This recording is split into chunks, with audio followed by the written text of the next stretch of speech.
Welcome to this edition of Chanka News Network. Today we'll be discussing the history and influence behind the map Kanal.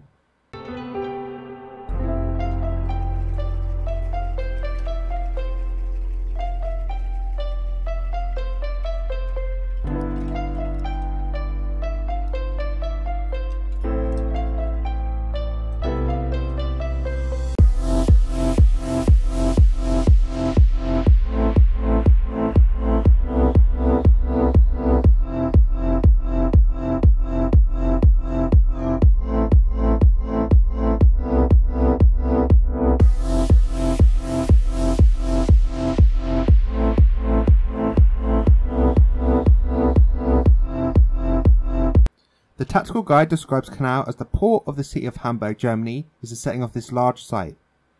This represents a section of the quay with two three-level buildings embedded in a sloping terrain and connected by a small bridge corridor.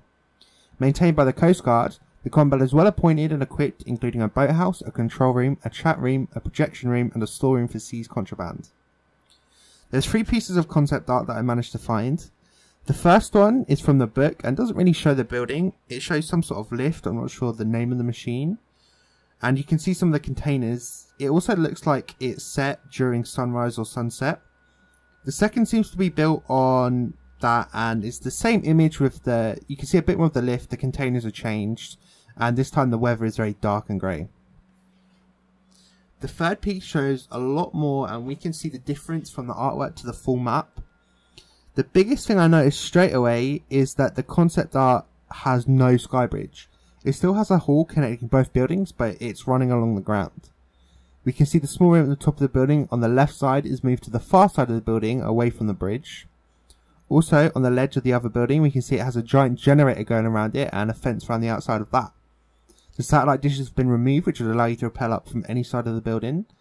And the final big change I noticed is the ledge on the right side of the building is just one long balcony and doesn't continue around the corner like it does in game. Finally, the ship isn't crashed, but it's instead sailing past the building. The ship also says no smoking, but in game it's written in German. Looking for the real life location, the Kanal building actually exists. It's based off the Blom and Voss building in the Hamburg port. I don't really have too much to say about the building other than them looking similar. When I first found the building on Google Maps, there was a ship close to the building similar to how it is in game, but when I went to get the screenshot, the ship had vanished, so I imagine Google have updated the maps. I was looking for any cases of a ship crashing like the one we have on the map, but I couldn't find anything that would fit because there was nothing where the boat had just tipped over. But similar to House, I found where a ship had docked into the Hamburg port whilst it was on fire. And that ship that was on fire looked exactly like the one in the game, but this happened in 2016 after the game's release, so they can't be related. Why it's in the game. With Kanal, I'm not too sure what the map is actually based off in terms of real life events. It could be a small mix of things that I found, or these could all just be coincidence. I couldn't find any attack on docks, on ports, sea transport offices, or anything similar. If you have any idea, let me know in the comments. So starting off with the Moscow hostage crisis, just a quick little backstory. I was searching for the real life location of Kanal and found nothing. I was researching CAF and found the Moscow hostage crisis, and when looking at the theatre it seemed it had a sky bridge the same as Kanal. So in terms of the building it seemed to match, and this was the best thing I had until I looked up the location that was in game. However, it's interesting, and after covering what I would consider the poorly handled Sydney CAF crisis in the cafe video, it would be good to look at probably the worst handled hostage taking that I know of. So back in 2002, a group of about 40 to 50 people raided a theatre with the goal to get Russia to withdraw from Chechnya and for it to gain independence. The siege lasted for 3 days. The terrorists entered the theatre hallway halfway through a show. The staff resting their back managed to escape out of a window and called the police. The terrorists also released anyone who had a foreign passport, any children, pregnant women, and people needing health treatment. During this, 2 women escaped, however one of them was injured when she was shot at. A few hours after the hostage taking began, a woman slipped past the police line and went into the theatre to encourage the hostages to rise up and overthrow the terrorists. The terrorists thought that this was a police officer, and she was shot a few seconds later. I'm sure it doesn't need to be said, but if anyone is watching or in a hostage situation, Do not go inside the building. The next day, a man ran into the theatre, slipping past the police line once again. He ran in saying his son was a hostage, but when he entered, his son wasn't present. He was taken by the terrorists and shot.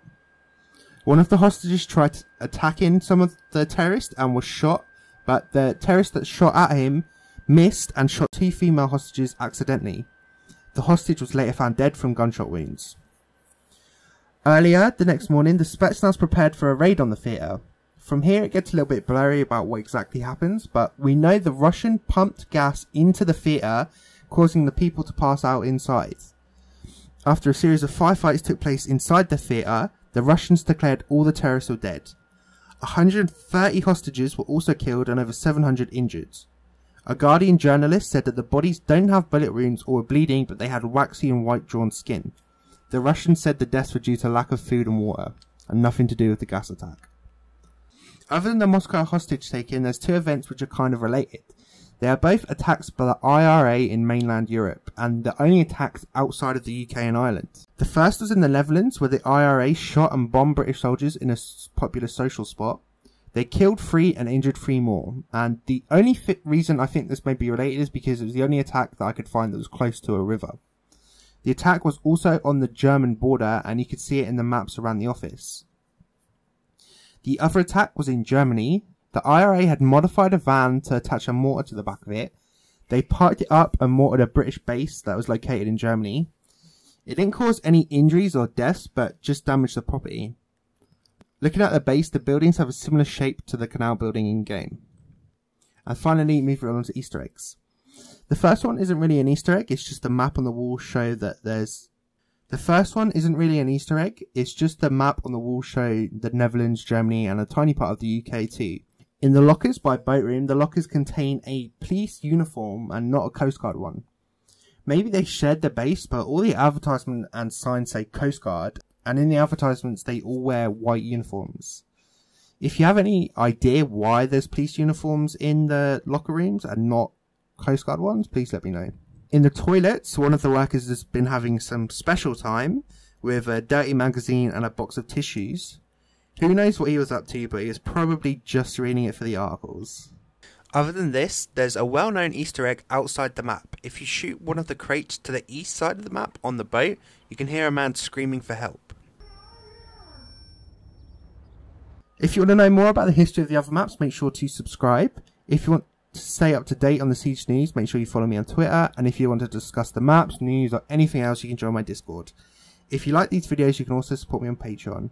Thank you for watching, and as always, remember, that Chanka will always stand by you.